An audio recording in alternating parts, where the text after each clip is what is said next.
Hello guys, ನಮಸ್ತೆ. ಎಲ್ಲರೂ ಹೇಗಿದ್ದೀರಾ? ನಾನು ನಿಮ್ಮೆಲ್ಲರ ಪ್ರೀತಿಯ ಲೈಫ್ ಕೋಚ್ ವಿಜಯ ಹೆಗ್ಡೆ ಅಂತ. ನಾನು ಜೀವನದಲ್ಲಿ ನಾವು ಅಂದುಕೊಂಡ ಹಾಗೆ ನಾವು ಯಾವ ರೀತಿ ನಮ್ಮ ಕನಸುಗಳನ್ನು ನಾವು ಯಾವ ರೀತಿ ಅಚೀವ್ ಮಾಡ್ಬೋದು ಅದ್ರ ಬಗ್ಗೆ ನಾನು ಹೇಳ್ತೀನಿ. ನಾನು ಕೋಚಿಂಗ್ ತಗೊತೀನಿ, ಪರ್ಸನಲ್ ಸೆಷನ್ಸನ್ನು ತಗೊತೀನಿ.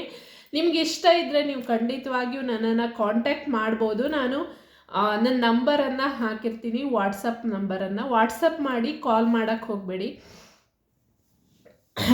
ಓಕೆ, ಇವತ್ತು ಆ್ಯಕ್ಚುಲಿ ನಾನೊಂದು ವಿಷಯ ಅದ್ರ ಬಗ್ಗೆ ಮಾತಾಡೋಕ್ಕೆ ಬಂದಿದ್ದೀನಿ. ಏನಂದರೆ, ಒಂದು ಕತೆ ಮೂಲಕ ಸ್ಟಾರ್ಟ್ ಮಾಡೋಣ ಇವತ್ತಿನ ಟಾಪಿಕನ್ನು.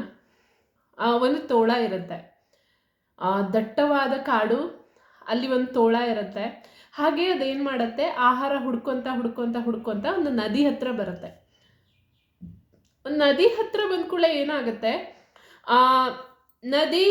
ನದಿಯಲ್ಲಿ ಅದು ನೀರನ್ನು ನೋಡುತ್ತೆ ನದಿಲಿ. ಓಕೆ, ಅದಕ್ಕೆ ಅದರ ಪ್ರತಿಬಿಂಬನೆ ಕಾಣಿಸುತ್ತೆ. ಓಕೆ, ಅದರ ಪ್ರತಿಬಿಂಬನೆ ಕಾಣಿಸುತ್ತೆ. ಅದೇನು ಮಾಡುತ್ತೆ, ಆ ನೀರಿನೊಳಗಡೆ ಯಾರೋ ನಂತರನೇ ಮತ್ತೊಬ್ರು ಯಾರೋ ಇದ್ದಾರೆ ಅಂತ ಅದೇನು ಮಾಡುತ್ತೆ, ಇನ್ನೂ ಜೋರಾಗಿ ಕೂಗುತ್ತೆ, ಜಾಸ್ತಿ ಕೂಗುತ್ತೆ.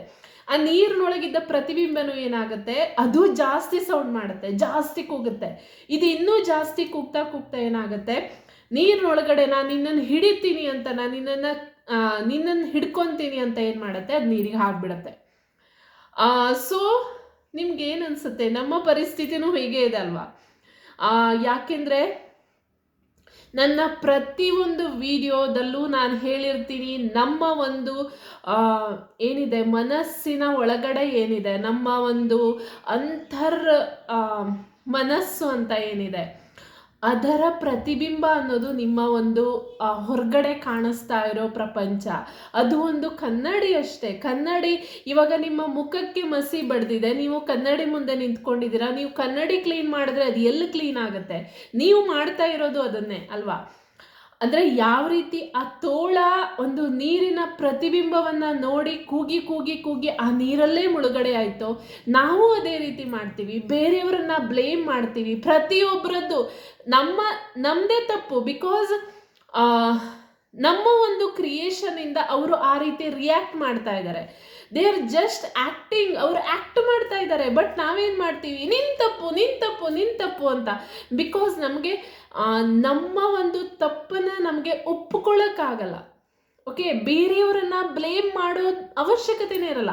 ಬಿಕಾಸ್ ಪ್ರತಿಯೊಂದು ಹೆಜ್ಜೆನೂ ಪ್ರತಿಯೊಂದೂ ನೀವೇ ಕ್ರಿಯೇಟ್ ಮಾಡಿರ್ತೀರ. ನಿಮ್ಮಿಂದನೇ ನಿಮ್ಮ ಒಂದು ಈ ಒಂದು ಪ್ರಪಂಚ ಅನ್ನೋದು ಕ್ರಿಯೇಟ್ ಆಗಿರುತ್ತೆ.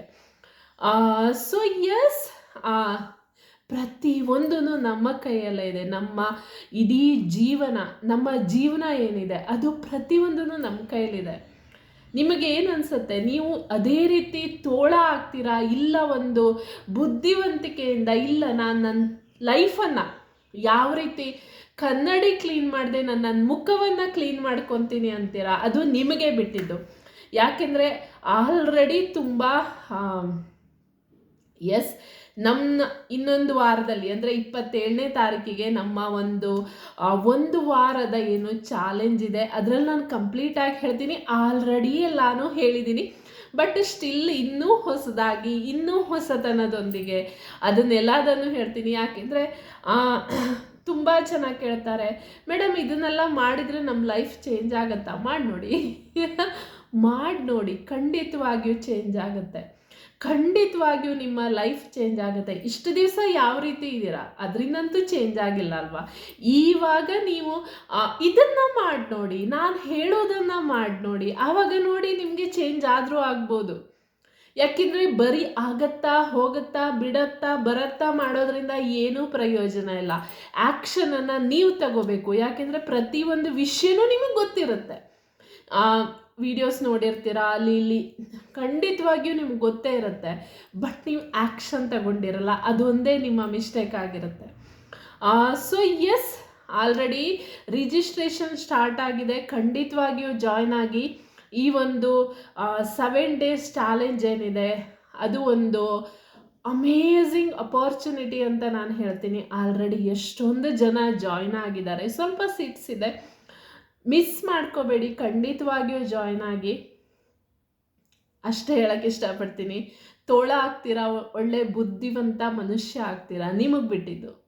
ಓಕೆ, ನಾನು ಹೇಳೋದು ಹೇಳ್ತೀನಿ, ಇನ್ನು ಉಳಿದಿದ್ದು ನಿಮ್ಗೆ ಬಿಟ್ಟಿದ್ದು. ಓಕೆ, ನಿಮಗೆ ಕಾಂಟ್ಯಾಕ್ಟ್ ಮಾಡಬೇಕು ಅಂದರೆ ನಮ್ಮ ನಂಬರ್ ಇರುತ್ತೆ, ರಿಜಿಸ್ಟ್ರೇಷನ್ ಮಾಡ್ಕೋಬೇಕು ಅಂದರೆ ಖಂಡಿತವಾಗಿಯೂ ಜಾಯ್ನ್ ಆಗಿ.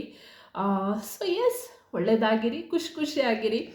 ಜೀವನ ತುಂಬ ಚೆನ್ನಾಗಿದೆ, ಎಂಜಾಯ್ ಮಾಡಿ.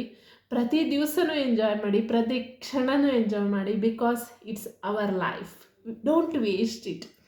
ಓಕೆ, ಬಾಯ್ ಬಾಯ್.